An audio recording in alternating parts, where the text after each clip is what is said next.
Okay, perfect. What is up, party people? It's Dan, your basement guitar superstar. Today, I am pleased to bring you another segment of Creator Spotlight, episode 3, with this man right here, Paul Diallo. Paul, say hi. How's everyone doing? Good, hopefully. Paul goes under the name Paulie Boy Blues on YouTube and Facebook. If you have not had the opportunity to see him, he is an amazing guitarist. Part of the reason I wanted to have him on, I am very, very picky about blues musicians. Blues is one of the things I am most fussy about as a musician. And ever since Sun Seals passed away in like 2010, I have not found a blues guitarist that speaks to me the way he did until I started seeing Paul's stuff on Facebook. And Paul, that's not me trying to be a butt kisser. Like, you legit have that feel for me. And I love the way you play. Talk to me about how you got started playing guitar. Okay, well, so I had a teacher in high school. Well, two in particular, actually. But one was my English teacher, and then another was a history teacher. And the English teacher, he would often like tell me about Jimi Hendrix rare takes and stuff and live recordings and stuff. And at the same time, I had my history teacher also telling me the same stuff. And at the time, it sort of went through one ear and went out the other, you know. But then like a few months later, I started to say, you know what, maybe they might know what they're talking about. Let me look into this stuff. And they also got me onto Robert Johnson too. And so I started looking at these rare Hendrix recordings and stuff that my teachers had gave me in school. And I heard Hear My Train A-Comin', and the song basically seduced me into the blues, man. After that, I just dove in like it was a rabbit hole and kept going down.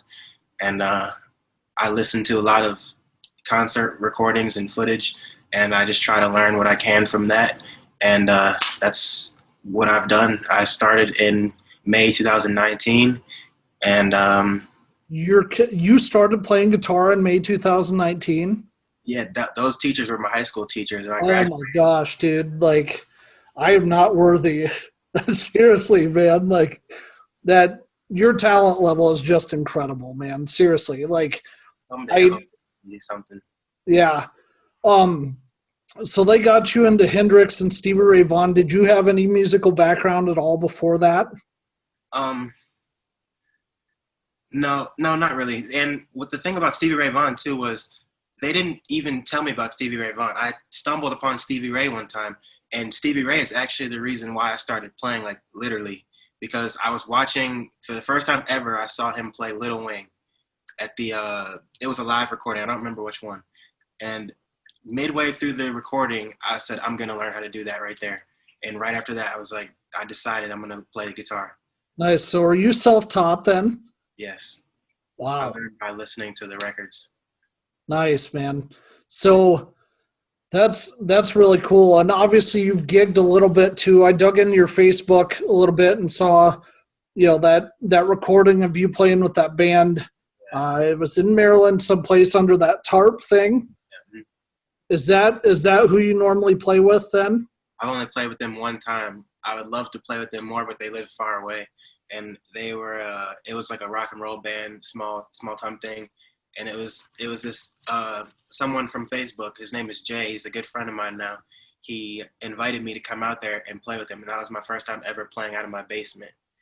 And so I went out there and I was all nervous and I was like, I don't want to make any mistakes or mess up anything. But then I just went out and just played completely what I did, man. And I was like, they were saying all these words, this and that, like play in the key of E. And I taught myself how to play by listening to the record. So I don't know any of these fancy terms they were using. And I was like, just start playing and I'll keep up with you guys. And that's what I did, man. And I had a blast. And nice. Can't wait to do it again. Nice. So you don't have a band currently. You're just playing by yourself right now. I need a band, yeah. Okay. And obviously COVID's put a little bit of damper on that. What are your plans then after this whole pandemic's over, do you think? Ideally, I want to get a band together and do shows and restaurants and bars. And I mean, if I could, I would do festivals or anything, really. Anything I could. Just play live, let the people hear music. That's what I want to do. And you're from Maryland area, right? Okay. How was the blues scene before COVID hit? Uh, there is a blues scene here, but especially I've heard in Frederick, Maryland, there's a bigger scene. But there's a lot of live music and stuff going on. Some places in the country are better than Maryland, but Maryland isn't bad, you know. There's places to play in Maryland. Okay. So what do you do then when you're not playing guitar? I have a dog, and I like to go hiking with my dog along Okay. the Potomac River. I do that all the time. Nice. Little puppy dog. What do you do for work then? Right now, nothing because of the virus. Oh, I was shoot. a camp counselor at one time, and yeah. Man, so you have lots of time to play guitar then. I've been playing a lot, yeah. Awesome. So that Strat you have behind you, the one thing I noticed that's kind of quirky that I wanted to ask you about, what's that wording above the bridge pickup or above the neck pickup? Sorry. You even saw that. Let me break it down. Okay, so the word, it says Fire Bunny, and that is the name I gave the guitar. Can you see it? Yeah. Yeah, it says Fire Bunny. Nice. I don't know, one day it came to me and I like the name, I'm going to call it that. And Nice. this is my number one guitar, man. I think I'll hold on to this till the day I die. This is it for me. What model Strat is that? It's a 1950s reissue in Fiesta Red. For some reason, it works perfectly for me. Like, I haven't played on too many guitars, but out of all the guitars I've ever played on in my life, this is my favorite one ever. Yeah. And Yeah. it's totally natural for you, I could tell. Yeah, it just fits me. How long ago did you pick that one up? May 2019. May of 19 when you started playing then. This is the one I started on. Okay. And you have a Les Paul style guitar, it looks like, that you've used in a couple videos recently. Yeah, it's hanging on the wall over there.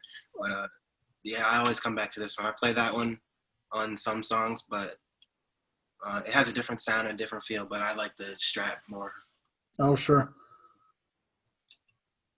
So, hey, when you think about kind of your 5, 10, 15-year plan, what does that look like? Oh man,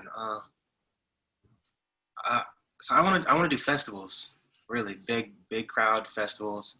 I want to have a band. 5 years from now, I'll be 26 years old. So I hope by the time I'm 26, I'll be pretty good at playing guitar. I hope. I want to practice a lot. You're not allowed to be humble, Paul. You sound better than some dudes twice your age. I'm dead serious when I say that, man. I want to get a lot better than I am now, and I hope that as the years go by, I'll get better and better. I'll meet people, make connections with people, and I just want to play. I want people to hear the music live. I think that that's an experience that's good for people, because like I want to make this type of music almost come back again. Like, I've noticed in the mainstream music world, music has gone away, man, and I want to bring it back and give people these sounds and really try to make a difference. And like, I feel like if I play enough and get into enough people's heads, you can even get things going in their brain and maybe change some things. And a lot of people are sleeping out there, and maybe you can wake them up with these blues, you know? Yeah, for sure. And I mean, you're starting to get a pretty good following on Instagram and Facebook and stuff. So I think that's definitely going to help you out long term. Yeah. Have you put any of your recordings like on actual CD or done any studio time at all? I plan on it, actually. I have a friend, the same guy, that had me come out to the little jam session. He has a home studio, and we're planning on getting some recordings together. I have an original I'm going to lay down on a drum track. He's going to play the drums, and there's a bass player. So we're going to try to do that. And it doesn't have any words yet, though, but it'll be cool to just hear it. Sure. Which song is that? Because I know you've posted a couple originals so far. Untitled, actually, but yeah, I have one called Carolina Blues that I wrote in North Carolina when I was living there. And that one is more of an acoustic song. It's like a campfire blues song. And then I have another one called Molasses Blues that I don't know. I don't think that one's ready yet to record, but the other one, the Untitled one, it doesn't have any words, but the actual song part is good to go, I think, at least for now. So that's Okay. when I go to start. Nice. Are you gonna sing too, do you think? Yes, I will if I can get the words together and if I can remember the words. I try to sing along to Stevie Ray Vaughan songs all the time, but I always end up forgetting the words and stuff. But yeah. Oh, sure, because I heard you singing a little bit on a video the other day, and I'm like, man, Paul's got a good voice. Yeah, yeah, man. I don't know. I need to. I've never really done any singing in my life. I just try in my basement. That's it. Oh, sure. So besides like Hendrix, who's obviously one of your biggest influences, and Stevie Ray Vaughan, who else do you listen to, or who else have you seen live that you were really impressed by? So, I actually went to a Yardbird concert and I met all of them. Wow. And shortly after that, I went to a Kingfish concert and I met him. Okay. And those two concerts really influenced me a lot. Just being there and playing him, it's like seeing him play live. I wanted to do that, and I wanted to make people feel the way I felt watching them, and that was a big thing for me. But that being said, I don't really listen to them as much as some other people. Like I listen to a lot of Albert Collins, Albert King. Not so much BB King, but I appreciate BB King. I listen to a lot of Big Brother and the Holden Company. Okay. A lot of Robert Johnson. I'm into his songwriting. Roy Buchanan is good. Okay. Who else? Have you checked out Sun Seals yet? I've heard of him, yeah. Okay. Check out his music because the feel you have when you play reminds me a lot of him too. People have actually said that to me before. I've heard that before, yeah. I feel like I'm leaving some of my favorite musicians out almost. Who else? On the spot, it's tricky. I don't know. I guess when it comes to me, I'll throw out another one, but right now I'm drawing a blank on my biggest inspirations. But yeah. No, that's totally fine. Why blues as opposed to like rock or punk or? Right. The blues is my favorite kind of music, and I feel like it's the most real kind of music because it's a feeling, really, and it's like a very natural feeling for everyone. And to me, it's just easy to express. And I find myself really, I just like all blues music. It doesn't really matter who, if it's a blues song, I'm by default most likely gonna like it. So yeah, I just love the way blues sounds and feels to me. It just feels natural. Really, playing blues music is, I feel like it could have been my calling, man. It just feels so right playing blues. Like nothing else in my life has ever felt like this before. Nice. It was So natural. when you first started playing guitar, this is more of a question for some of the beginners that watch my channel. When you're soloing, you play really, really fast. How did you build up that dexterity? Trial and error, and a lot of time, practice. And I wouldn't even say I'm that fast. There's a lot of people that are a whole lot faster than me. I listen to the records over and over again. I listen to them to the point where I memorize the solos and different live versions of different songs. And I study this stuff a lot and I obsess over it to the point where I attempt to break down what Hendrix does in his Red House solos and stuff like that. And I pick things out of his stuff here and there, Stevie Ray Vaughan. And But you didn't have like any specific finger exercises you worked on, like playing a metronome or any of that. Wow. So it's all natural for you. yeah, I just play songs over and over again. Nice. So that tone you get, that's something else I wanted to ask you about because your tone is also amazing. Now, some of that, I mean, obviously most of that is you and your equipment. What are you playing through for amps, and are you using any type of pedals? Using a 40 watt hot rod, Fender hot rod amp. Okay. I prefer tube amps over anything because the records that I like are all recorded on tube amps. And then I use mostly a TS9 tube screamer pedal. Okay. That's it. But sometimes I use a Univibe and I use a Vox wah. So that gives me the wah effect. And Sure. that's pretty much it. I have a fuzz face that I use sometimes, but not so actually right here. But I don't use that as much, but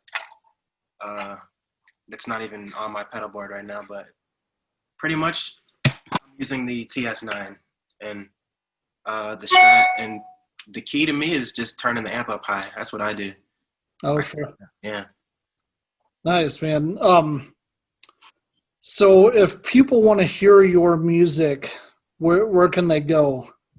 Instagram, YouTube, Facebook, Paulie Boy Blues. Okay. Yeah. Have you had anybody that's like an idol of yours or like a famous guitarist comment on any of your stuff yet? Yeah, Philip Sace. I like Nice. him a lot. I think he's the best guitarist alive right now, man. And hopefully one day I'll get to play with him. I would love that. I like him a lot. But yeah, he's definitely Philip Sace. Awesome. He sees I posted a video today on Instagram and he hit like on it. He likes a lot of my Instagram videos. Nice. He's a good guy, yeah. He's pretty cool. Awesome. So is there anything else that you want to talk about, Paul? As far as the blues or playing guitar or, kind of what you're looking to do or any of that?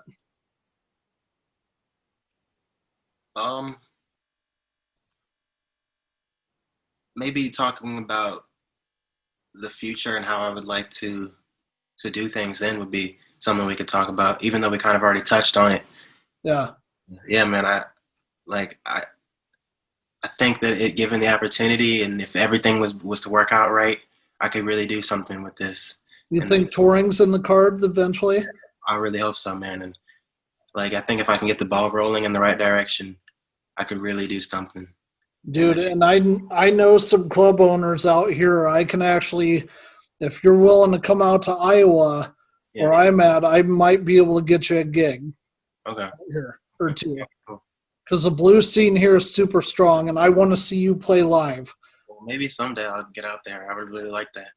I think I could if I had a big enough crowd, I think I could just get a hold of those people, man, in the crowd and really just trip them out. Yeah. Just blow their heads off, man. Nice. You're already doing that on Facebook. Well, yeah, Facebook is how I'm trying to get my name around, spread it like a wildfire, man. I want as many people as possible to just see me. And it's starting to work a little bit. Like I've gotten some views here and there.